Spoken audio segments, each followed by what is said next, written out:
കാലിത്തൊഴുത്തിൽ പിറന്നവനും അരമനയിൽ വാഴുന്നവനും. തിരുപ്പിറവി ദിനത്തിൽ പാതിരാ കുർബാന കാണുവാൻ പാതിരിമാരുടെ പിന്നാമ്പുറത്ത് കയ്യും കുപ്പിപ്പോയി നിൽക്കുന്ന വിശ്വാസികളുടെ മനസ്സിലൂടെ കടന്നു പോകേണ്ടുന്ന ചില സാമാന്യ ചിന്തകളാണ് ഇന്ന് ഞാൻ പങ്കുവയ്ക്കുന്നത്. എളിമയുടെ സന്ദേശം ലോകത്തിന് പകരുവാൻ കാലിത്തൊഴുത്തിൽ പിറന്ന ആ ക്രിസ്തുവിൻ്റെ എന്തെങ്കിലും ഒരു ഗുണം നിങ്ങൾക്ക് ഈ കൂദാശ കുർബാന തൊപ്പിത്തൊഴിലാളികളിൽ കാണുവാൻ സാധിക്കുമോ? നിങ്ങൾ ഈ ക്രിസ്തുമസിനോടനുബന്ധിച്ച് ഏതൊക്കെ നാമത്തിൽ പള്ളിക്ക് പണം കൊടുത്തു? ക്രിസ്തുവോ ശിഷ്യന്മാരോ സുവിശേഷം അറിയിച്ചതിന്, രോഗികളെ സൗഖ്യമാക്കിയതിന്, പാപമോചനം നൽകിയതിന് ആരോടെങ്കിലും പണം മേടിച്ചിരുന്നു? നിങ്ങൾക്ക് സൗജന്യമായി ലഭിച്ചതൊക്കെയും സൗജന്യമായി കൊടുപ്പിൻ എന്ന് കർത്താവ് അരുളി ചെയ്തെങ്കിലും ഈ കൂദാശ തൊഴിലാളികളിൽ നിന്നും നിങ്ങൾക്ക് തെറിയും ശാപവുമല്ലാതെ എന്തെങ്കിലും ഒരു കാര്യം സൗജന്യമായി ലഭിച്ചിട്ടുണ്ടോ? മാമോദിസ, വിവാഹം, കല്ലറ, ശവമടക്ക്, ഓർമ്മ കുർബാന, അങ്ങനെ എന്തിനും ഏതിനും പണം നിങ്ങൾ നൽകേണ്ടേ? ഇത് കണ്ടോ, ഉണ്ണീശോയ്ക്ക് 1 രൂപ കവർ പിരിവ. കഴിഞ്ഞ ദിവസം എറണാകുളം അങ്കമാലി അടിരൂപതയിലെ ഭവനങ്ങളിൽ വിതരണം ചെയ്ത ഒരു കവറാണിത്. ഉണ്ണീശോയ്ക്ക് സിപ്പും മേടിക്കാനല്ല ഇതും പാതിരിപ്പാമ്പുകളുടെ വയറ്റിപ്പിഴപ്പിനുള്ള ചെറിയൊരു തന്ത്രമാണ്. പലതുള്ളി പെരുവള്ളം. ക്രിസ്തുവിനെയും വചനത്തെയും വിൽപ്പന ചിറക്കാക്കുന്ന ഇവന്മാർ സാത്താൻ സേവകരല്ലാതെ പിന്നെ ആരാണ്? കർത്താവ് ഏത് കൂദാശകളാണ് ഉണ്ടാക്കിയത്? പ്രാർത്ഥിക്കുവാൻ നീ കപടഭക്തിക്കാരെ പോലെ പള്ളിയിൽ പോകരുത്. ഇവന്മാർ സർപ്പസന്തതികൾ, വെള്ളയടിച്ച കുഴിമാടങ്ങൾ, പുറം മാത്രം വെടിപ്പാക്കിയ കിണ്ടികിണ്ണങ്ങൾ എന്നൊക്കെ കർത്താവ് പാതിരിപ്പാമ്പുകളെ കുറിച്ച് പറഞ്ഞിട്ടും നിങ്ങൾ എന്തുകൊണ്ടാണ് ഇവന്മാരുടെ പിന്നിൽ പോയി കയ്യും കൂപ്പി നിൽക്കുന്നത്? ക്രിസ്തു ഏത് മധ്യസ്ഥനെയാണ് നമ്മുടെ ഇടനിലക്കാരനായി ഏൽപ്പിച്ചത്? കാലിത്തൊഴുത്തിൽ പിറന്ന ക്രിസ്തുവിൻ്റെയും ക്രൂശിൽ കിടക്കുന്ന ക്രിസ്തുവിൻ്റെയും വസ്ത്രം നോക്കുക.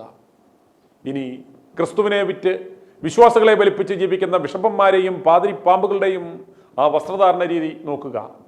എന്നിട്ട് നിങ്ങൾ പറയുക, ഇവന്മാർ സാത്താന്മാരോ അതോ ക്രിസ്തുവിൻ്റെ അനുയായികളോ എന്ന്. അതുപോലെ എളിമയുടെ പ്രതീകമായ കാലിത്തൊഴുത്തും മെത്രാൻ വാണരുളുന്ന മെനകെട്ട അരമനകളും കാണുക. ഇവർ നൽകുന്നത് എളിമയുടെ സുവിശേഷമോ അതോ അതിസമ്പന്നതയുടെ സുവിശേഷമോ? എളിമയുടെ സന്ദേശം നൽകുവാൻ ഈ പൂച്ചാണ്ടുകൾ വരുന്നത് എങ്ങനെയെന്ന് ശ്രദ്ധിക്കുക. പഴയ കാളവണ്ടിക്കാരൻ കുട്ടപ്പന്റെ മകൻ ലാടമ്മത്തായി ചവയുടെ അധ്യക്ഷനായപ്പോൾ ടയോട്ട വെൽഫെയർ കാറിൽ, ഭൂമി കുംഭകോണക്കാരൻ ബിഷപ്പ് വരുന്നത് ലംബോർഗിനിയിൽ, പഴയ ടാപ്പിംഗ് തൊഴിലാളിയായ ബിഷപ്പ് വരുന്നത് ബെൻസിൽ. എന്നിട്ട് പ്രസംഗിക്കും, ലാളിത്യപൂർണമായ ജീവിതം നിങ്ങൾ നയിക്കണം എന്ന്. ധനവാന്റെ സ്വർഗരാജ്യ പ്രവേശനം ഒട്ടകം സൂചിക്കുഴയിലൂടെ കടക്കുന്നതിനേക്കാൾ പ്രയാസകരം എന്ന് പ്രസംഗിക്കുകയും ചെയ്യും. പൊമ്മഴിയായി നിനക്കുള്ളതെല്ലാം വിറ്റ് അരമനയെ ഏൽപ്പിച്ചാൽ പരിഹാരമാകുമെന്ന്. തിരുപ്പിറവി കുർബാനകളിൽ പാതിരാത്രിയിലാക്കുവാൻ കാരണം നേരം വെളുത്താൽ ഓരോ ചവാപിതാക്കന്മാർക്കും 100 കൂട്ടം പണികളുണ്ട്. വഴൂർ മത്തായിക്ക് പള്ളി പിടിച്ചു പറിക്കുവാൻ ടീമിനെ സെറ്റാക്കണം. മാർനോക്കിക്ക് എറണാകുളം അങ്കമാലി അടിരൂപതയിൽ എങ്ങോട്ട് തിരിഞ്ഞു നിന്ന് കുർബാന കളിക്കണം എന്ന വിഷയത്തിൽ അമ്പയർ കളിക്കുവാൻ വിസിലുമായി പോകണം. CSI ദക്ഷിണ കേരള മഹായുടെ വകയിൽ പ്രായം കഴിഞ്ഞിട്ടും കസേര വിടാതെ അട്ടിപ്പേറ് കിടക്കുന്ന അധർമ്മമൂർത്തി ബിഷപ്പിനെ എടുത്ത് പുറത്തു കളയുവാൻ ജനകീയ പ്രക്ഷോഭം ഇനി കയ്യാങ്കളിയിലേക്ക് മാറ്റാനുള്ള ക്രമീകരണങ്ങൾ ചെയ്യണം.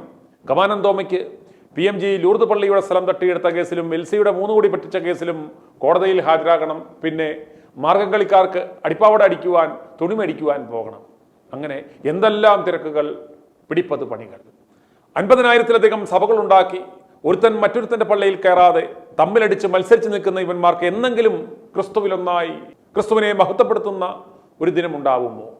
തമ്മിൽ സ്നേഹിക്കുവാൻ ഇവർക്ക് സാധിക്കുമോ? അന്നേ തിരുപ്പിറവി ഉണ്ടാവും. ഇത് കൂദാശ തൊപ്പിത്തൊഴിലാളികളുടെ ഒരു ആനുവൽ ഇവന്റ്. എന്തിനു വേണ്ടി? പലതിനും വേണ്ടി. അന്തിക്രിസ്തുക്കളായ കൂദാശപ്പണിക്കാരന്മാരുടെയും വചനക്കൊള്ളക്കാരായ പ്ലാച്ചർ പണിക്കാരന്മാരുടെ കയ്യിൽ നിന്നും ജനങ്ങൾക്ക് മോചനം നേടുവാൻ നമുക്ക് ദൈവത്തോട് പ്രാർത്ഥിക്കാം. കേൾപ്പാൻ ചെവിയുള്ളവൻ കേൾക്കട്ടെ. i2i News, an eye for truth. i2i News subscribe ചെയ്തിട്ടില്ലാത്തവർ ഇപ്പോൾ തന്നെ സബ്സ്ക്രൈബ് ചെയ്യുക. നോട്ടിഫിക്കേഷൻ ലഭിക്കുവാൻ ബെൽ ബട്ടണും അമർത്തുക.